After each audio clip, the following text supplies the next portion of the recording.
Let us see how we can use Cayley-Hamilton theorem to find the inverse of a matrix and its adjoint. So let's first look at inverse of A. Now this is the same matrix that we had seen in the previous session. So we'll continue with that.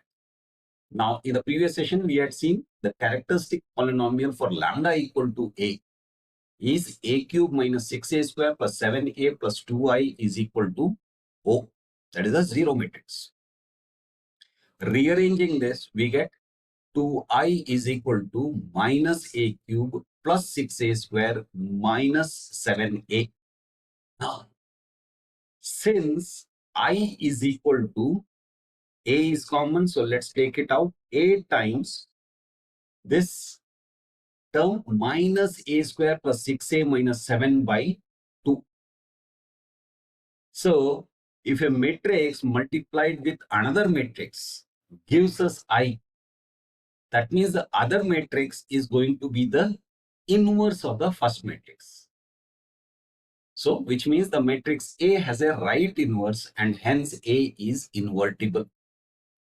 Now, let's post multiply with A inverse.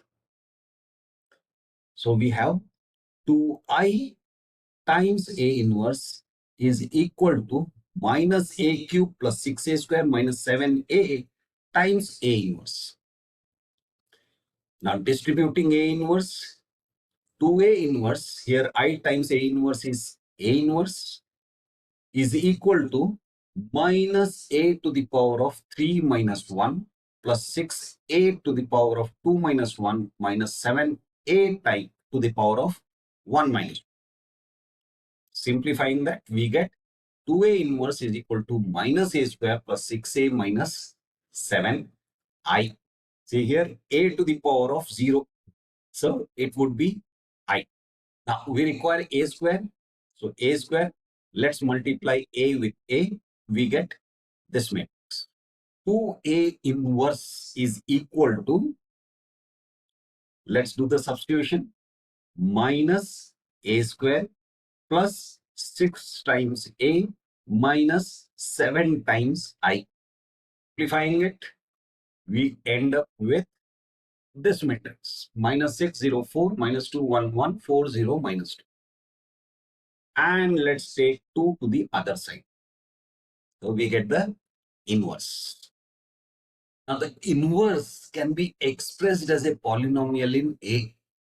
This is nothing but a polynomial divided by 2, of course, but then in that case, that is also a polynomial. This method avoids row reduction and adjoint formula to calculate the A inverse and is particularly useful for higher powers of A. So, we have seen how Cayley-Hamilton theorem can be useful for finding the inverses of a matrix, especially higher powers of that matrix. Now let us see how to find the adjoint of a matrix.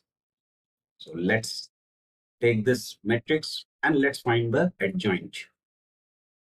We know A inverse is equal to 1 by determinant of A times the adjoint of A. By the way, this matrix that we have chosen is the same one that we had in the previous inverse, finding the inverse problem. So which implies adjoint of A is equal to determinant of A times the inverse of A. And we have already evaluated the inverse. That is, A inverse is equal to this matrix. Adjoint of A is equal to the determinant of A times the inverse of A. So adjoint of A is equal to minus 2 is the determinant of A. And simplifying it, we get adjoint of A is equal to this. So that was applying Cayley-Hamilton theorem to figure out the inverse and adjoint of a matrix. That's it for now.